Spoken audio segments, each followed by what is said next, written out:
This is Identity at the Center. Welcome to the Identity at the Center podcast. I'm Jeff and that's Jim. Hey, Jim. Hey, Jeff, how are you? Oh, not so bad yourself? Good. You have any idea what I'm going to hit you with today? I have no idea. I never know. The first 2 minutes is usually me just reacting to whatever is in that brain of yours. Okay. So we keep getting, I shouldn't say we, I keep getting messages from listeners who say, will you guys be at the RSA Conference? And I've been on your case about this for 2 years. I think we should try to make the effort to go, but I think you feel like it's not effort well placed. Explain yourself. Explain. All right. I just think it's a giant, noisy conference. And look, we don't have any relationships with the RSA Conference, so we don't have any poll or anything like that where we'll have a spot that we can sit down and record. So I don't see any value in going there and trying to be part of it without that, to be honest with you. It's too busy. The expo hall is just a madhouse. It's huge. It's 2 expo halls connected by the underground tunnel in the Moscone Center. It's great, I think, to go and just sort of walk around the business hall and just see what's out there and see who's got what products and sort of what problems are being addressed. But yeah, I don't know. I feel like it's not welcoming, if that makes sense. So the reason I brought this up and put you on the spot was I want to get feedback from people. So in the comments, if you're watching this on YouTube, or if you're not and you want to go out to the YouTube, put comments there. Let us know if we should go or if you agree with Jeff that it's fodder. Or hit us up on LinkedIn after this episode goes live. Comment on the LinkedIn post. It's just an expensive location too. San Francisco is crazy expensive for hotels, and I just don't see the value in it, especially when our niche is identity specifically. Could we do something there? Yeah, absolutely. But without having a specific space to record from, I just feel like it would just be kind of just walking around and. Yeah, I don't want to do that. But I just feel like, identity is at the center of cybersecurity, and that is the biggest cybersecurity conference that I know of. But biggest doesn't mean the best, especially when it comes to conferences, right? Mm-hmm. Well, yeah, for sure. I mean, we have, our niche, right, is identity security, digital identity and access management, whatever we're calling this, industry now.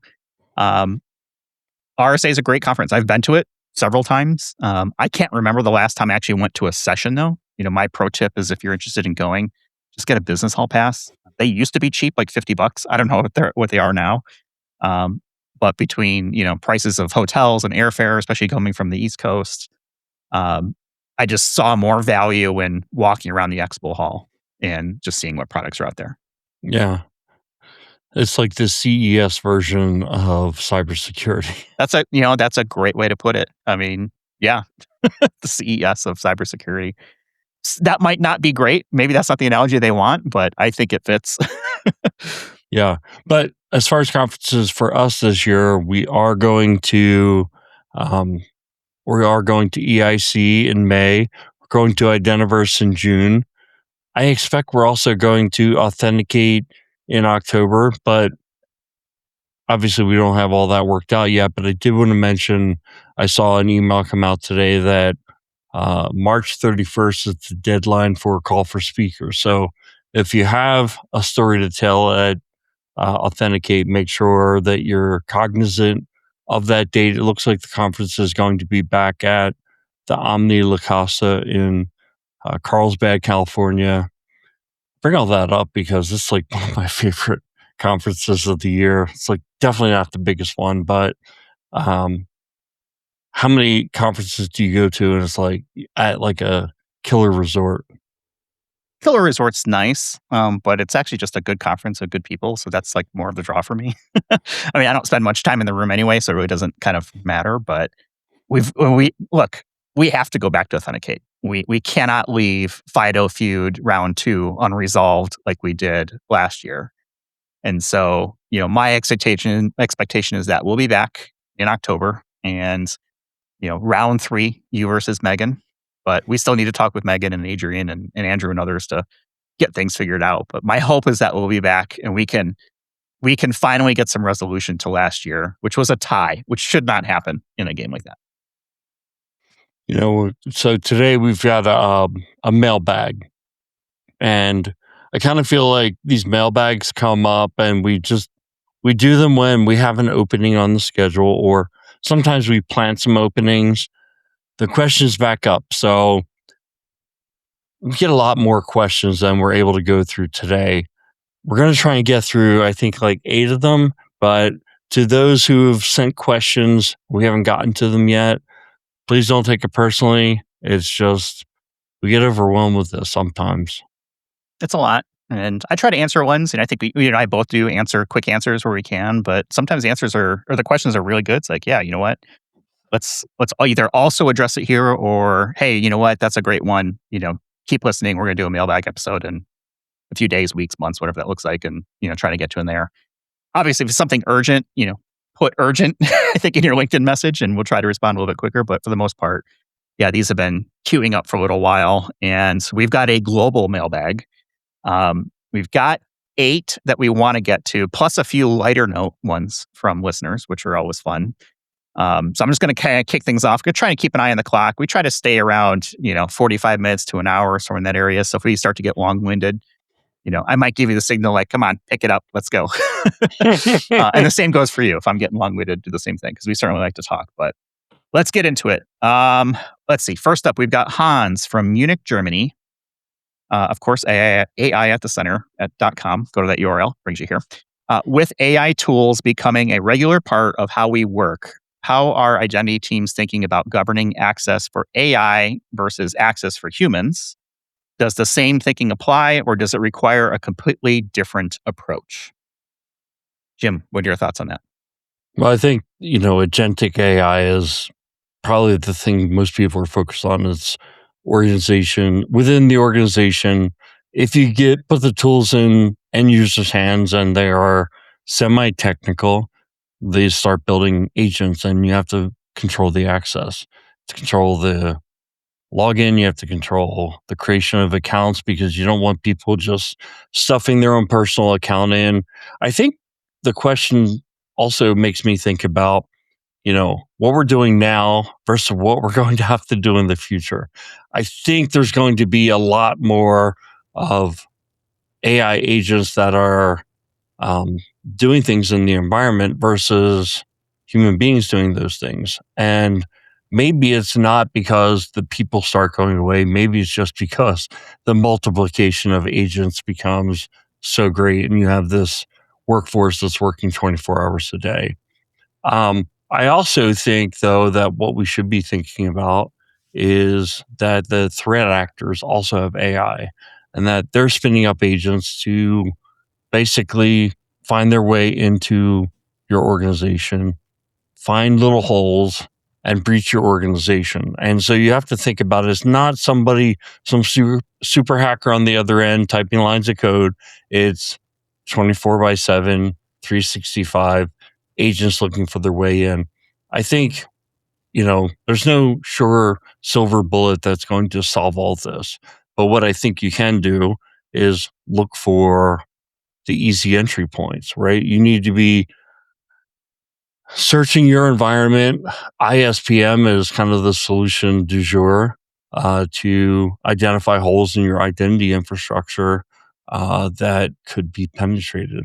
And I think also, after you potentially are penetrated, do you have the tools in place that can spot, identify that you have been breached, and take evasive action? And all this has to take place in milliseconds or seconds. You can't like send a report and send it to a human being to act on. That's way too slow for where we're at. What are your thoughts? I'm going to take it up a higher level and just focus sort of on the macro world of governance. And, human identity is built around, I think, this assumption of accountability. So there's a person behind this access, and we know who that person is. An AI tool, blends that a little bit, maybe blurs a little bit, where it could be a human still behind the non-human access or the AI tool. It could be an API, it could be a bunch of things. But I think still the same foundational principles still apply. It's still, least privilege, maybe zero standing privilege. It's still, is the access appropriate for whatever it is the thing is trying to do? How often do you review the permissions on those accounts? Very similar to what we would do for humans. I think you hit the one thing for me is the scale of it and the speed of it is the other thing. Is this cannot be, we review our accounts every month or quarter or year.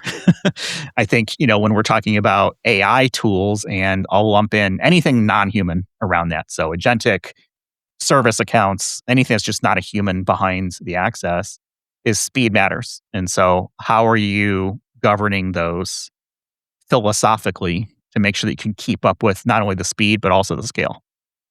You might spawn 100, 1,000 different agents. By the time we get into this a little more mature over the next couple of years, we'll probably be dangling each of us, a few hundred non-human identities that are doing things on our behalf for us in anticipation of things that we need, right? Things like that. But the behavior is still much closer to a human account than it is to just an API, which is just the same transaction over and over again. Those will still need to be out there, but I think managing that life cycle will be very important. So it'll be interesting to see, how does IGA, for example, get involved with this? Can IGA keep up with millisecond speed lifecycle needs? Or is that a different platform? You mentioned ISPM. There's also IVIP, right? Visibility. I think there's a bunch of these things, and it wouldn't surprise me that we come up with new acronyms for new products or products maybe that blend a couple different areas. But I think it still comes down to, do you know who has access to what? With an extension of, do you know not just who has access to what, do you know what has access to what? Or what has access to who? So I think it just, it's going to be a very similar governance framework, I think. But the speed and scale are going to really be the trouble spots for people to think about. Yeah, What do you no, I think you made a great No point. notes. All right. So, no, I'm not going to argue with anything you said. So let's keep going so that we can get through as many of these as is possible. Okay. Do you want to read the next one, or you want me to read it off? Why don't you read all the questions and then we'll take turns going first on answering. Okay. Yeah, I forgot. We decided I would read them all. All right. Let's go with Gabriela. Where is she from? Sao Paulo, Brazil. We keep hearing that passwords are going away, but they are still very much a reality in our organization. What is a realistic first step for companies that want to start moving toward passwordless without disrupting everything at once? I'm going to interject here, and I want your thoughts on this too, but I don't think the first step is to replace passwords everywhere. This is very much a point solution. It's a arrow in your quiver of things that you can pull out and use, but I don't think we're at the state where it makes sense for the most people, most of the time, just say, hey, we're getting rid of passwords. I think you trial it, maybe a new application, maybe a specific application, but I don't think you focus on trying to do it all at once. Start small, start where it makes sense, and then look to expand from there. Thoughts? Yeah, I mean, that's actually a lot of what I wanted to say, but I did want to start with, there's two different scenarios. So there's passwords for your customers, there's passwords for your enterprise. I think for your customers, the answer is like, how quickly can you get passkeys in place? I mean, that's like it's becoming a ubiquitous solution, and it's a way to transition away from password and create a good user experience that's more secure than traditional passwords, even passwords plus MFA.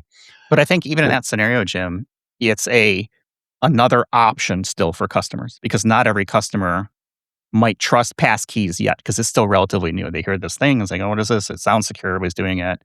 So I haven't seen any companies yet that are passkey only. I think what I've seen more often than not is people are being asked to enroll a passkey at the same time they're doing a new account creation or password, but they still have a password. I imagine at some point they'll probably shut that off, but I don't know if it's necessarily like binary still, even on the customer side. At least not from what I've seen. Right. And I'm happy to be wrong. If somebody out there is like, yeah, here we're doing it and it's 100% and it's great, hit Jim and I up on LinkedIn, because I'd love to hear more about the use case. Yeah, I mean, actually, so Denise was running through a scenario. I think it was with Amazon the other day. And so she has her account. I have my account. I'm paying for Prime. She's paying for Prime. We don't need that anymore. Twice the prime. So she went in as like, do you want to create a passkey? And she was like, no, I just want to like shut my account down. So I'm sure most companies don't really care about that use case where people want to shut their account down. But I agree with you. It's not black or white. On the enterprise scenario, you potentially have hundreds of different identity silos. But I think what you ought to look at is trying to go passwordless on your biggest identity provider. So your Microsoft Azure, your Okta, whatever kind of IDP you have in place. Like that's where you're going to get the biggest gains from replacing passwords with some kind of hardware factor, some kind of other authenticator tool, even like a what do they call it within the Windows platform? Or what? Passwords? For Or that? passwordless, yeah. Oh, Windows Hello. Yeah, Windows Hello. So what I was going to say is like I think focus on the solution where you get the biggest bang for your buck, but they also have kind of come up with a solution for passwordless, right? So it's not like you have to reinvent the wheel. Then I think the focus ought to be move more of your enterprise platforms to use those for authentication rather than trying to come up with a passwordless solution for each one of your standalone solutions. That may not always be possible. You may need to look at it a different way, but I think that's a general approach that I would recommend. What do you think? And I'm going to get on a soapbox here because I think most people that listen to the show are probably aware of the website SSO, I think .tax, that shames companies that are still charging for like SSO functionality as an extra. Like, no, man, if you're listening, you're one of those companies, that should be standard. Like that is better security for everybody, including the company themselves that's selling this stuff. So yes, get onto a single, SSO as much as you can. Beef up your IDP, make it strong, make passkeys an option there. And then I think over time, you probably run some sort of, campaigns to communicate and really truly start to kill off the password. I think there'll be some interesting things coming out of Authenticate this year. We talked about earlier, but they put some announcements out recently about passkey portability and being able to transfer passkeys from one wallet to another, which I think is huge. You're not locked in as much as you were before. And then even as much as you were before that, where you were, well, I have a Windows passkey. Well, now I need a Mac OS passkey, and now I need a Google passkey. Now you've got password wallets that can sync all of that together, but there isn't really a standard yet. But I think it's either final or about to be final. The first spec of being able to transfer. So, okay, well, I use the LastPass wallet, but now I want to use Bitwarden or KeyPass or something else, right? As these wallets start to standardize and integrate that, that'll make it easier from a consumer standpoint to choose the wallet that you already like and be able to move things around as needed. So I think that's where I would start too. Yeah. All right, let's see who's next. Wei from Singapore. Hopefully I'm pronouncing that correctly. Identity programs seem to mean different things depending on who you talk to. How do you define what a mature identity program actually looks like? And how do you know when you are getting there? What do you think?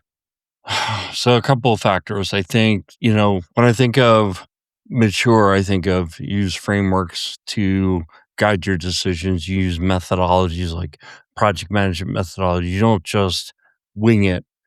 You have KPIs and other quantitative ways to measure the success of your program.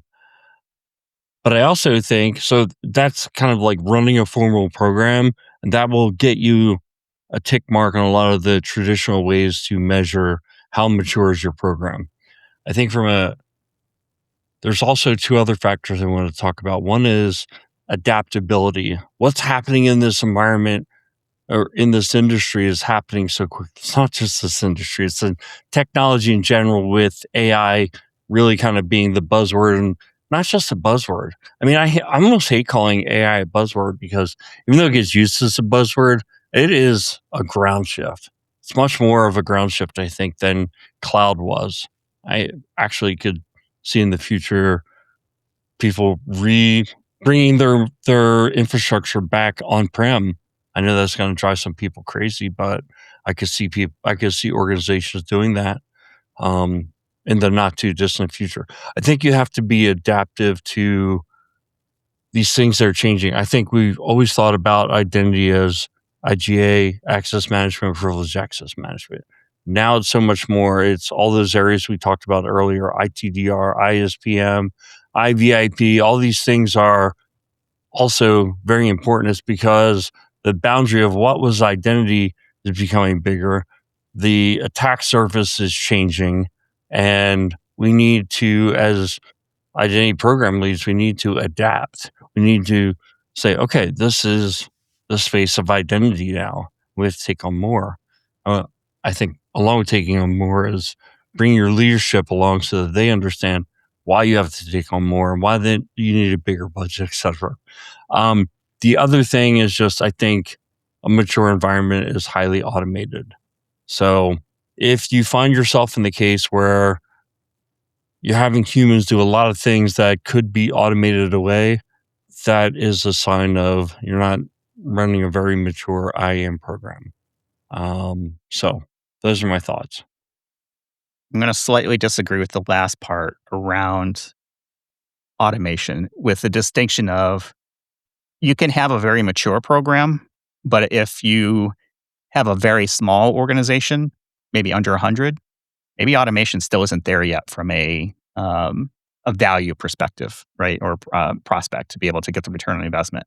You can still be mature and not be automated, but I do agree at some point you outgrow being able to be mature consistently from a governance standpoint without tools. But tools do not mean that you are mature from a governance or from a program standpoint. So I think about it from like a mature identity program is not about the most identity tools.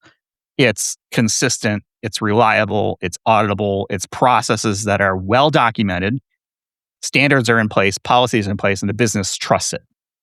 Doesn't necessarily mean that it's automated, though, in my mind. At least not until you hit a certain point. I think you need to be able to answer, the basic questions. Do you know who has access to what? Or again, do you know who or what has access to who or what? And that will help determine, how mature you are in certain areas. From a program perspective, I think at more of the people and governance standpoint, who owns identity for the organization? Like if that person isn't identified, then you've got problems. You're not a mature organization. Jim, hey, you and I do workshops like this all the time in our day jobs. And, the first questions I always ask is, all right, so who owns identity? And you get a bunch of different answers. You might get one person raises their hand and everyone agrees, yes, Jim, you are the owner of identity. Another because scenario. You raised your hand. Right, because you raise your hand. The other one could be, Jim, you raise your hand because you think you own it. Someone else in the room raises their hand and another other person. Now you've got multiple owners of identity, or you have Jim raising your hand. Everyone's pointing at Jim, but you're raising your hand at someone else. Or no one raises their hand because no one has identity. So I think from a maturity standpoint, if I think about this from a program level, less about technology and more of how do you run an efficient program, there are some foundational questions to ask. Who owns identity? Do they know about it? And then what are the roles and responsibilities of the IAM program? Because a lot of people think they own identity and that they are the A in the RACI chart, and they are not. They might be an R, in a certain area or a certain capability or certain delivery, but there needs to be a discussion internally to make sure everyone's on the same page. I'm going to push back on the automation because one of the lines that you like a lot is punching above their weight. Hmm. So to me, punching above your weight as an identity program means, let's just throw some numbers at this. 100-person organization. How big's your identity department going to be? One person part-time, probably.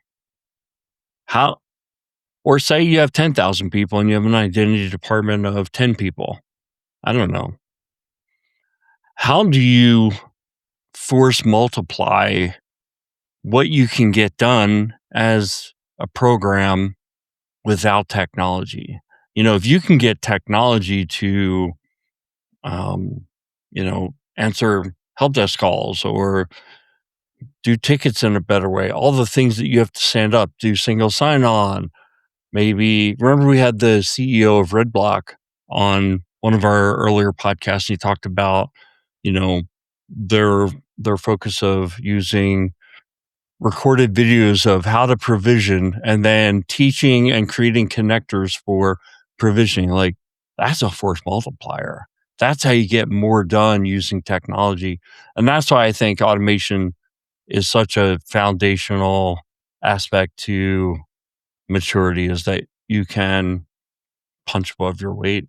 I think the force multiplier makes sense, but if you're never going to grow beyond 100 people, there's no reason to multiply that force for an automation use case. Could you be more efficient? Yes, but you can still be a very mature organization with a small amount of people and even smaller amount of people making sure that things are getting done the right way.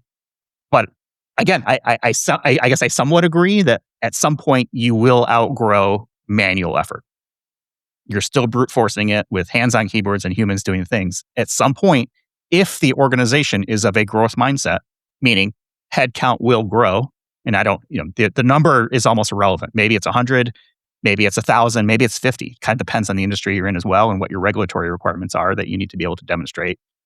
But at some point, you do need automation, but I don't think it's the first thing that you look at from a maturity standpoint. I think this is where AI becomes the game changer, right? If you're that 100-person organization, like I said, your IT department is probably only a handful of people. And how can you do access management? How can you do IGA, privileged access management, all the other things that you should be doing, whether you have 100 people or 10,000 people? If you got, valuable PII or other data, it needs to be properly protected. How can you do that with such a small number of people if you don't have a way to automate? And what I'm thinking when I said AI is just have agents that become your identity team. I mean, it's an option for sure. But if I think about it, I'm gonna go back to it again. It's a 100-person organization. The changeover in permissions probably isn't taking place very often. You're not hiring as much because your onboarding is still around 100. You may not be doing that much onboarding. You might not be doing offboarding because it's a very stable organization. So the volume isn't there for that. People might shift around roles, and that's probably, if I'm an ID admin, that's probably where I'm spending more of my time is, Jim taking on this new project and needing access to this other thing, wearing two hats, right? Those sorts of things. But if I still have policies and standards in place and people are adhering to the policies and standards, the volume of work associated with a 100-person organization, I think is still manageable with maybe somewhere between 3 and 5 people doing IAM things, kind of as a very broad generalization. But if you grow, or if you expect that headcount to grow or terminate a bunch of people, right? Yes, automation is definitely going to help. Most organizations are looking to grow, but I think there is a handful that are like, yeah, we are like, Jim, you and I are a perfect example. We are a 2-person podcast. That number has not changed in 6 years.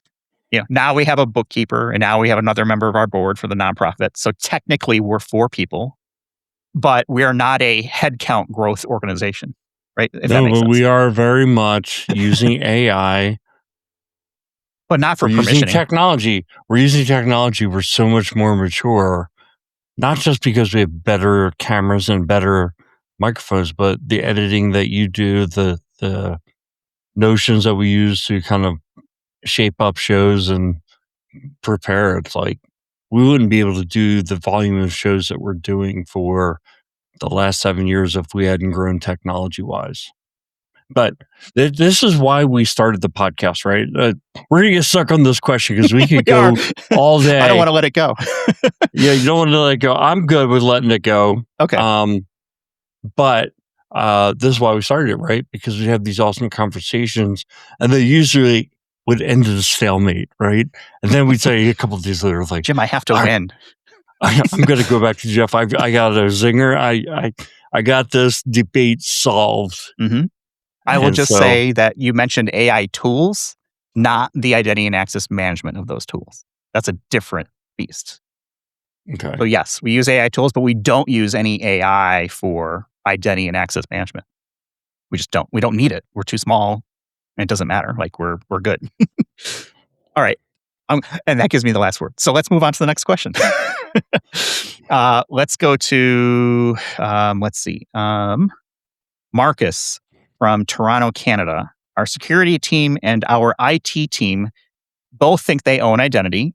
How have you seen organizations successfully sort out who is responsible for what? And does it even matter as long as the work gets done? So I didn't even think about this question when we were answering the first one and having different roles and responsibility. I think that is the question. And I actually just had a conversation about this in my day job. I think it was actually earlier today. You need to sit down and talk as a group and say, okay, who is really the A here? Is there a difference between program ownership versus product ownership versus infrastructure versus, delivery of services, plan, build, run, whatever you want that to look like. But I think the most important thing is get in a room or get online and hash it out, figure it out, set up clear roles and responsibilities. What I have seen in the past is security tends to own the IAM program, but they may not be the entire delivery of the IAM program's capabilities. So they might be responsible for architecture, policies, standards, maybe setting the strategy and the direction, but there might be an IT group inside of an organization that is responsible for standing things up like Active Directory, Entra, Okta, IGA, PAM, right? Well, all the different products, and IT security might be a customer of those services. And then you get into the run side of things, operations. That could be the help desk, which typically is IT. One organization that I worked for a long time is we were fully 100% plan, build, run was all in IT security for IAM. Like that was my first kind of real major role. And we did everything. We were a call center for identity. We built and ran the tools for identity. And we also set the vision and the architecture for it and the strategy. So I think that's a little bit of a dying breed. I think I see more of the shared model. But my advice would be just talk. Get in a room and talk and figure it out and make sure it's clear what are the roles and responsibilities and try to get to one A, but as few A's accountable in that RACI matrix as possible. That'll make life a lot easier for you going down the road. I think Marcus makes a good point. He kind of lays out the issue and then he says, does it even matter? And it's like, it's a good point, right? Does it matter? If everything's getting done and there are no problems, then maybe it doesn't matter. Where this seems to crop up the most is that there are things that go wrong, and then it comes a matter of like, whose responsibility is it at certain points in the plan, build, and run life cycle of projects or of doing identity, if you will. I've always felt that identity belonged to information security, but I'm also willing to state that scenario creates a conflict of interest because in other types of technology, so ERP or CRM or anything outside of identity or outside of security, you have information security playing a role, which is kind of the watchdog role to make sure that security boundaries are being adhered to, security policies and standards are being adhered to. When you're talking about informational security projects, like identity would be in kind of that scenario that I recommended, you wind up not having that watchdog. You're watching yourself. You are information security. So who's making sure that you're following information security policies? Well, you are. And that puts your leadership in a tough position where they might have to either miss a go live date or let things slide on an information security policy basis, right? So it's kind of a philosophical separation of duties kind of thing. I still think it's the right place to put it because that's a lot of times where the expertise lies. 20 years ago, it might have been different, where I think IT is in general, it was kind of more of a user experience with identity. Nowadays, I think it's more identity security. And so it belongs in information security, in my opinion. It's generally the right answer. But if it's not there and you're talking about moving it there, then I think that you have to make the case. But I think for most organizations that I work with anyway, there's under the umbrella of the information security office led by the CISO is where identity sits on that. It's usually proper. Yeah, I think so from the program side. I don't necessarily care where the infrastructure is getting built for identity as long as it's getting built and it's following policy. I mean, that's the biggest thing with Microsoft Entra as a single sign-on platform, because are you going to say, oh, these certain people do access management and other people do everything else that Entra does? I've actually never, ever seen that. And I've worked with some pretty large organizations. There's no logical separation once you're in Entra.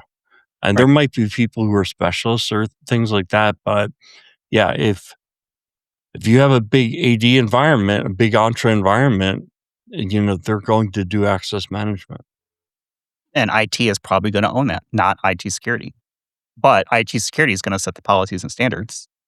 You bring up a point that makes me very nervous. If an organization cannot trust their IT security department to follow their own policies, you've got other problems. And that idea of watching the watchers, makes sense. But I think that's where your internal and external auditors come in as well, because they are typically not part of IT security. They might be part of a different risk function, or maybe even just an audit function. That could be an option there. I also don't see very many large IT security organizations unless there has been a conscious decision to take in the technical work, which means building and running and 24/7 ops for all the IT things, which, again, you're almost standing up like a duplicative organization for security tools versus what IT already has in place. Again, I don't really care so much as long as the roles are defined, understood, and agreed upon. Yeah. The only thing you said there that triggered me was that, well, if you're in charge of information security, you shouldn't need somebody to make sure you're following the policies. That's why separation of duties exists. Like, you shouldn't have to have accountants, split their duties, because why should they commit fraud? Well, unfortunately, people do. Yeah, but let's be real. If IT security is responsible for all this, who is checking them? I think it's probably internal audit, followed up by an external audit. Because you're not going to go and stand up another, another team to check the security team. Like, that doesn't make any sense. That's what auditors are for. So I just wow, what a terrible position to be in if you're the CEO and you don't trust your IT security team. Like, you got other problems, man. You got to figure that out. Yeah, no, it's true. But you trust everyone, but it's like the whole trust but verify.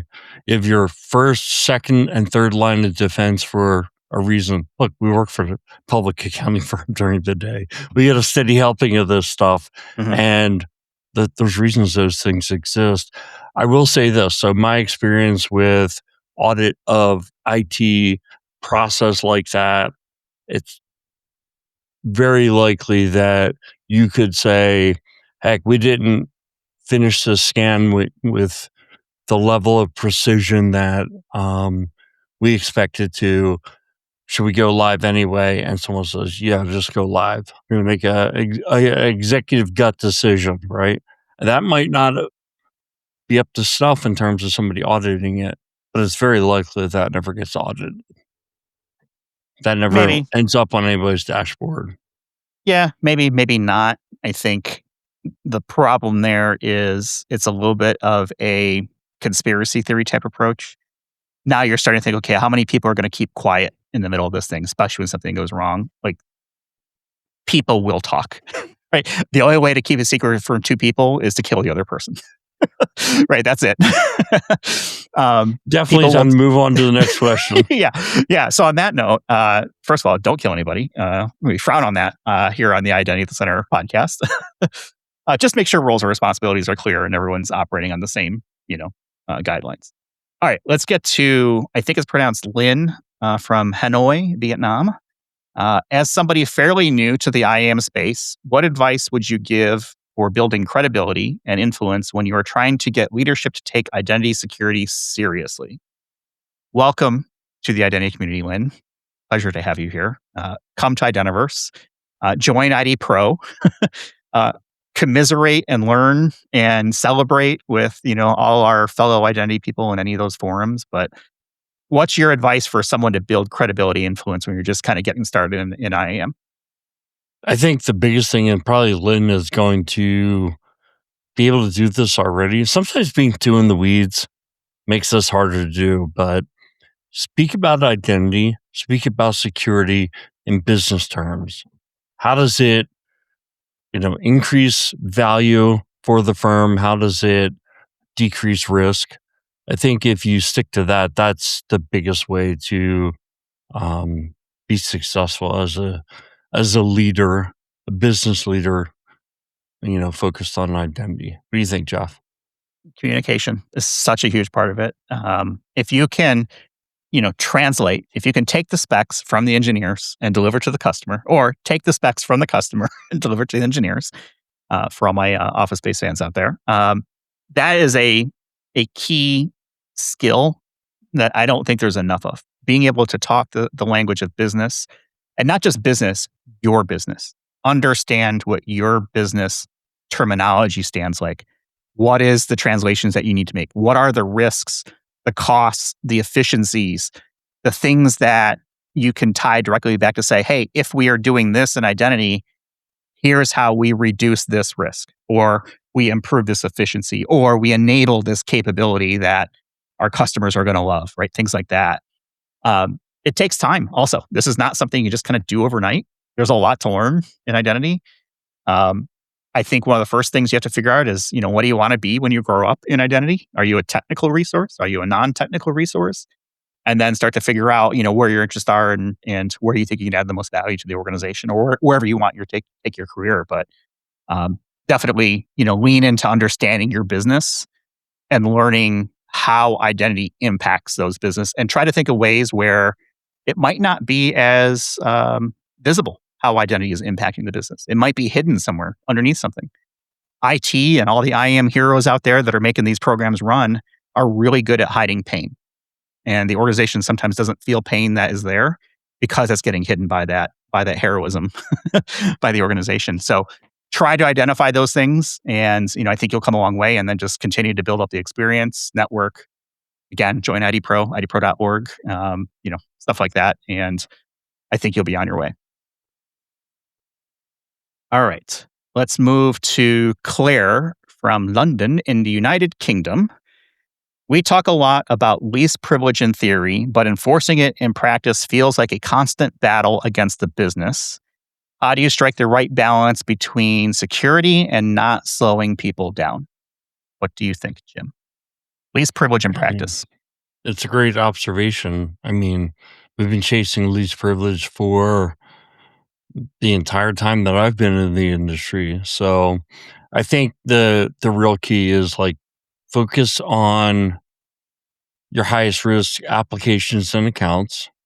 In other words, it's got to be a risk-based approach. So you put your focus on where you have your most risk.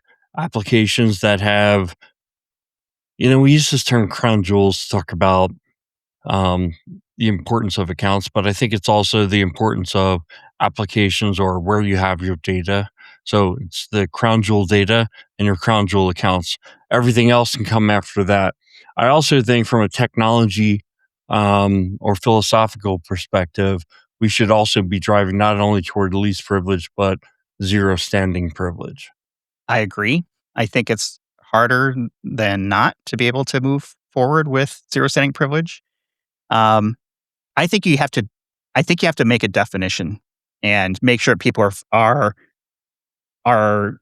following the same definition. When you say least privilege, what does that mean? Because it's not a destination, it's a direction of travel. And so I think making sure that you're on the same page with what the organization desires, wants, needs is important. I think you bring the business into the conversation and help them understand what the differences are between least privilege, zero standing privilege, role-based access control, all those things are very different.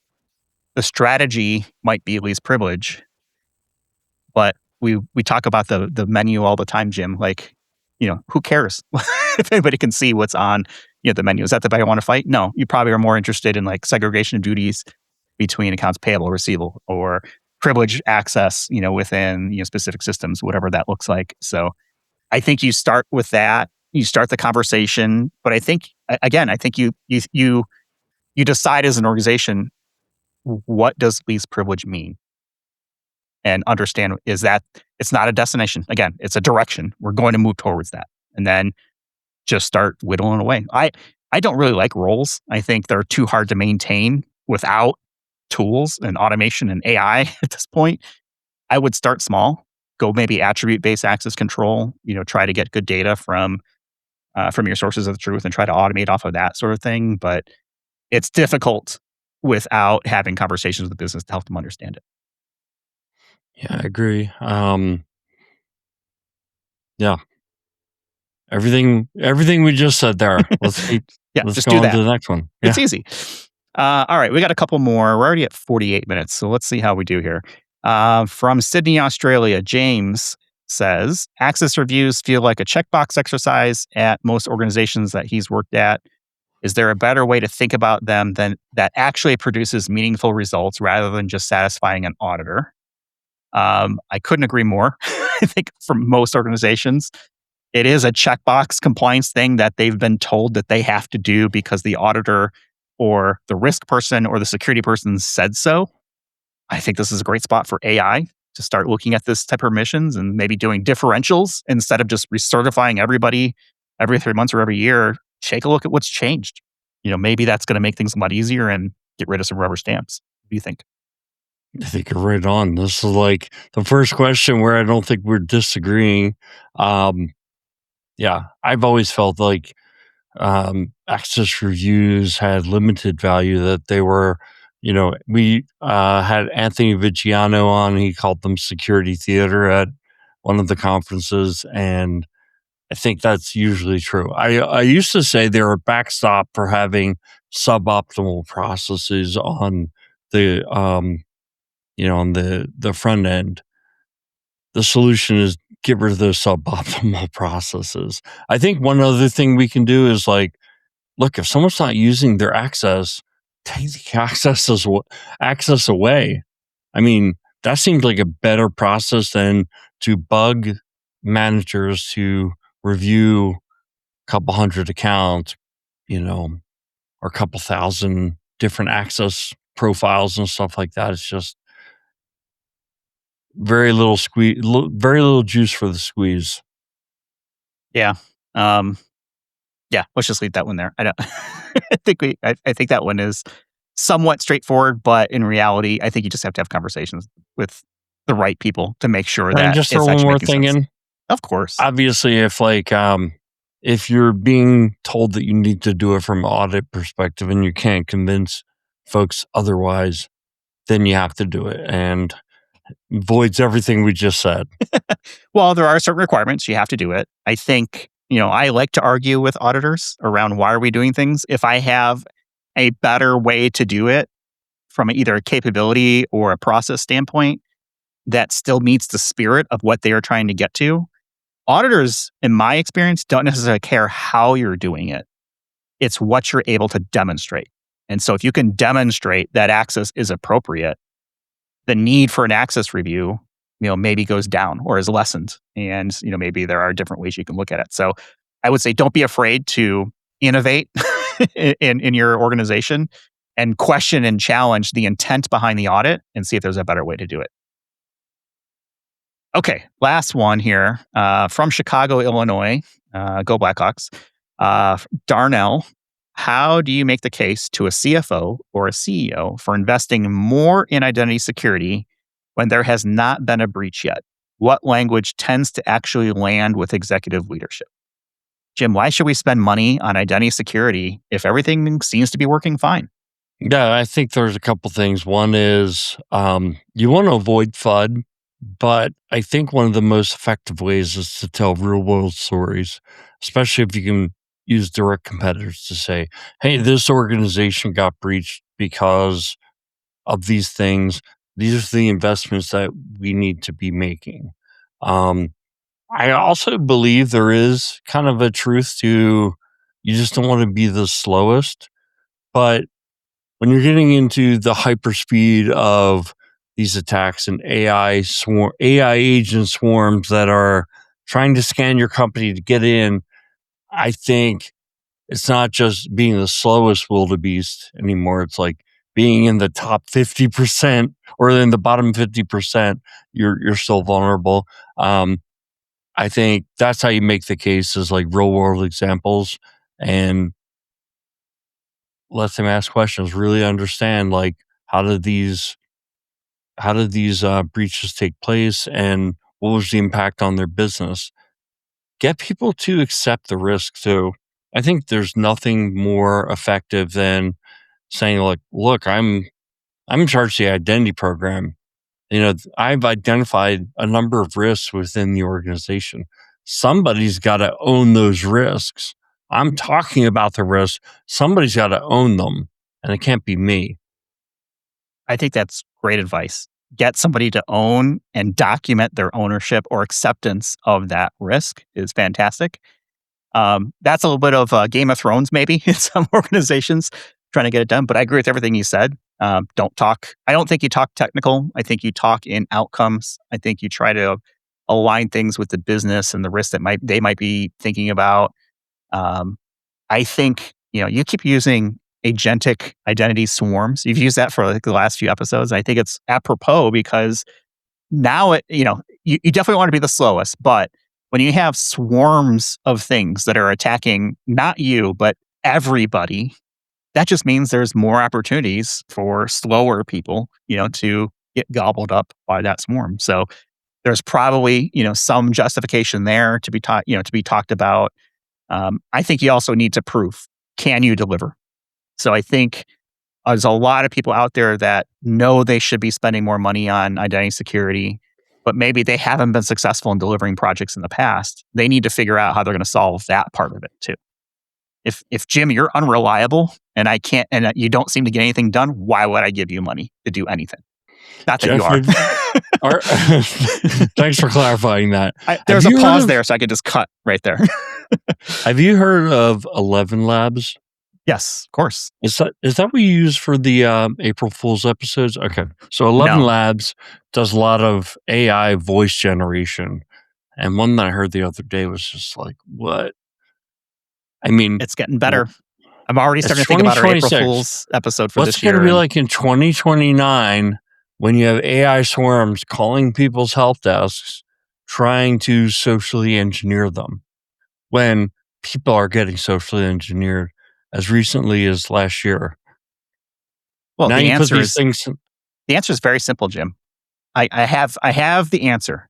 It's called AI. AI is going to defend us against the other AI, and everything's going to be good. So the AI swarms are going to call into AI agents, and they're going to bicker and fight, and everyone's going to be happy. That's probably what's going to happen. All right, let's wrap up on a lighter note. We've got a few here. Let's see how many we can get through. Maybe we'll try to keep these somewhat brief. But let's start with Portland, Oregon, and Tyler. If IAM was a sport, what position would you each play and why? Jim, what position would you play? And I guess the position will tell me the sport, but what do you pick that position? So it would have to be baseball. Jeff, do you like baseball? No, I think it's boring. Yeah, I have no time for you. And that was our first and last conversation ever. Literally, that's how we met. Jeff, do you like baseball? Not really. Okay. And he turned around and walked away from me. All right. Nice to meet you, Jim. Nice to meet you. Oh, potential client. I don't care. So did you know even that baseball has started? Like I know training? Pitchers and catchers have reported, yes. No, the games are going. Games are going already? Yeah. It's February. Going since the weekend. Oh, I know. okay. They moved everything up a couple of years ago. Anyway, I'd pick All right, you just blew baseball. my mind. I didn't realize the season had actually started. Is that what you're saying? The MLB season in the U.S. has started? The MLB spring training season has Oh, started. spring training. Okay, yeah. So we're still in preseason stuff. Okay. And then World Baseball Classic is this year. Okay. I know I'm educating you on this. Look, I'm not kept up with baseball at all because I don't care. But when you said the season had started, I was like, what? Like, that's like, you blew my mind there for a second.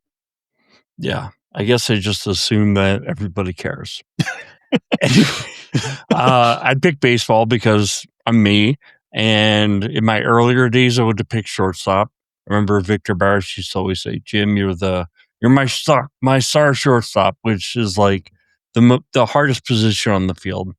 But I'm a much older man now. And I probably would pick like right field or left field where you don't have to be so fleet of foot. What about first base? Scoop grounders? You don't have to be very mobile either. Yeah. Or first base. Actually, I would like first base, but see, I know baseball. Like, at the major league level, no, because the balls get hit really hard. You don't want to get hit in the face of the ball. Oh, I don't think anybody does. I don't think it's anyone's intention. What position? I thought about this a little bit, and I don't think at this point in my career that I would be a player. I would be a coach. So I would either be a head coach, maybe in the NFL, or maybe I would be the Phil Jackson and, the head coach of the Chicago Bulls with a bunch of star players instead of coordinating and strategizing and things like that.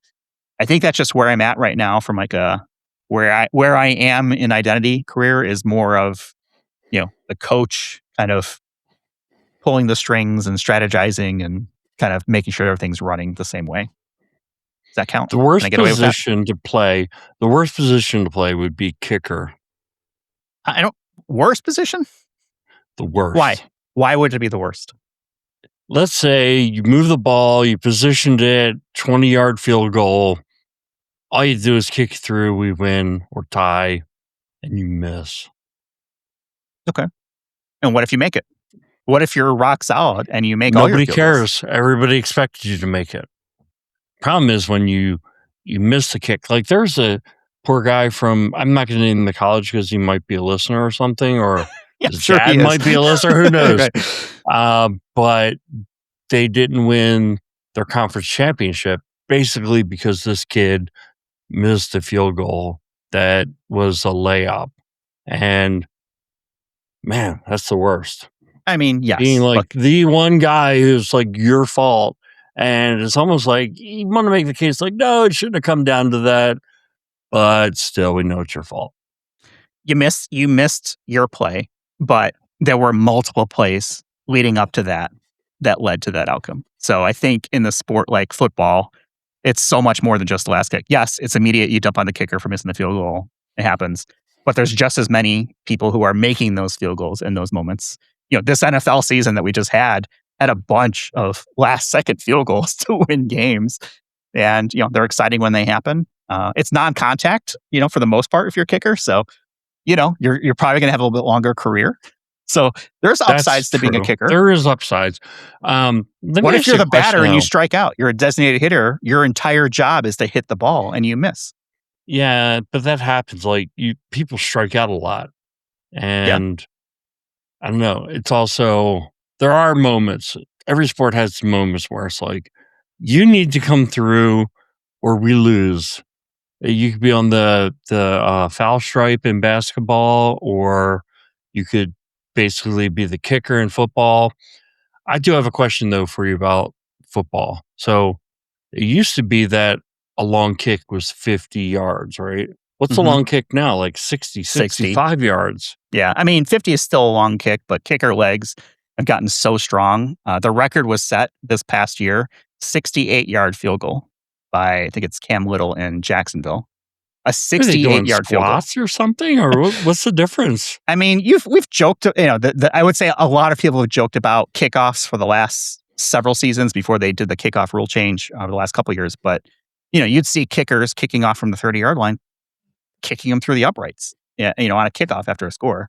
So it doesn't surprise me. I think it's an interesting strategy. It's almost like, I was talking about this with another friend of mine. It's almost like if you have a kicker that can consistently kick 65-yard plus field goals with high degree of accuracy. It's very similar to the tush push that Philly runs all the time when they are, if they get down to, let's call it 3rd and 3, 3rd and 4, they almost always go for 2 tush pushes and get the first down because they can consistently get 1 or 2 yards on that, play. And nobody has really been able to figure out how to stop them consistently. So if you have, I think it changes the dynamic of the game with these long ball kickers. Wouldn't surprise me that we see 70 in the next couple of years because I think, these kickers just have big legs and it's crazy. Absolutely. Do we have time for another one? Yeah, let's do this one from Matt from Denver, Colorado. What does your non-work life think you actually do all day? Does anyone in your family actually understand your job? Jim. So absolutely not. So I actually looked up something because it's like, what if I were to say I'm a cytopathologist? People say they would have no idea what I do. That's pretty much what it's like saying you're a cyber security consultant. And I usually leave it at that high level. People just know, cybersecurity is important. Now, if you get to talking to somebody who's in IT or, somewhat reasonably connected, then it's a different conversation. But if it's a person at a store or, like somebody who's there doing cutting your hair, house, you're in the barber chair, cutting your hair. That's my favorite.